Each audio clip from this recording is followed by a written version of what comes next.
Hello, welcome to this video module on relational leadership. Today, we'll explore the distinction between positional and relational views of leadership using Komives, Lucas, and McMahon's 1998 book on college student leadership. First, let me quickly introduce myself.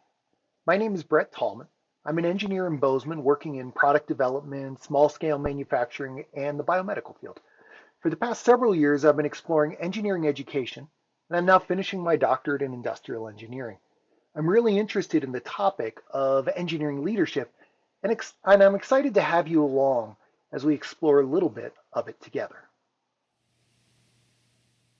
To start with, let's take a moment to think about what leadership even is. Let me ask you a question. What's the first thing that comes to mind when I say leadership?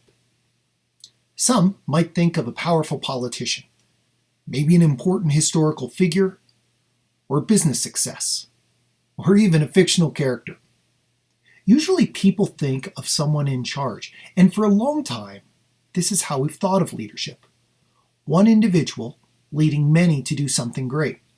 Sometimes we call this positional leadership, and it might be the model that has guided your school experience thus far. But as civilization and technology has progressed, the challenges facing society require more than one great person. Technical competence, creative insight, or brainstorming have led to great advances in the world we see around us. For example, technical solutions often require a diverse team of experts working interdependently, with a combination of collaboration, autonomy, and trust. More than ever before, these challenges require groups that work together towards a common goal or a purpose. So we need to update our understanding of leadership to fit today's challenges.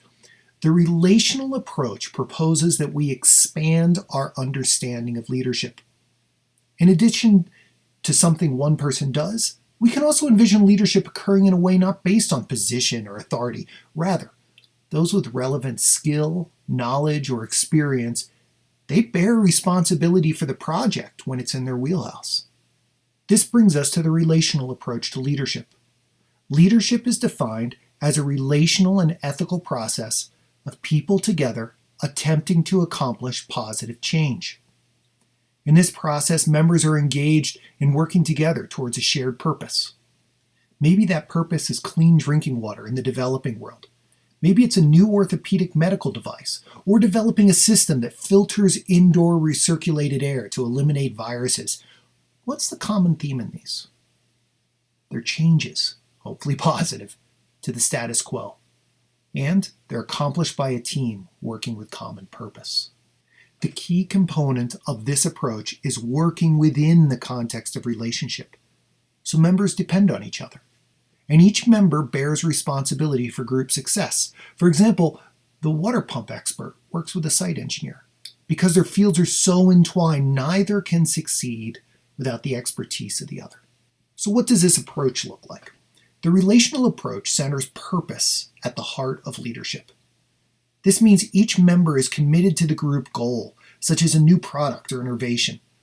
An important aspect of this is empowerment.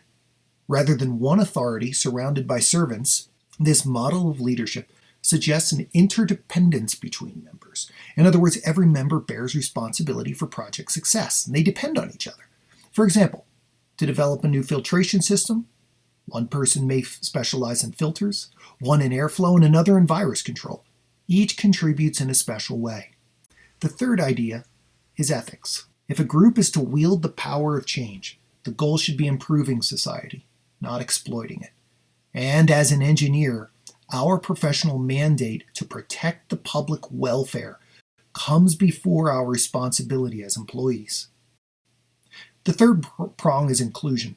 By integrating diverse perspectives in the pursuit of a goal, a broad, more balanced approach may be found by engaging many rather than few in the conversation.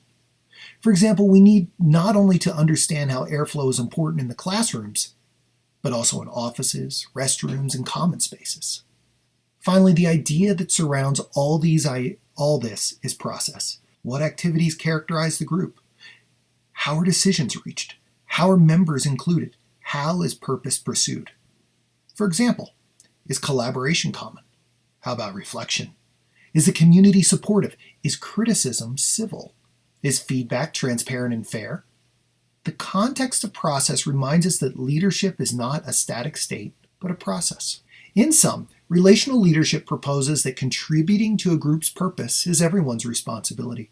Moreover, when all members are included and empowered to engage, the effectiveness of the group improves. Using this approach allows us to consider leadership with a focus on shared purpose in an ethical way that respects and values all involved. Well, we've come to the end of today's brief introduction into relational leadership, and I hope this has given you some insight into more expansive ways of working with others towards a shared goal in meaningful, interdependent ways. Thank you for joining me today.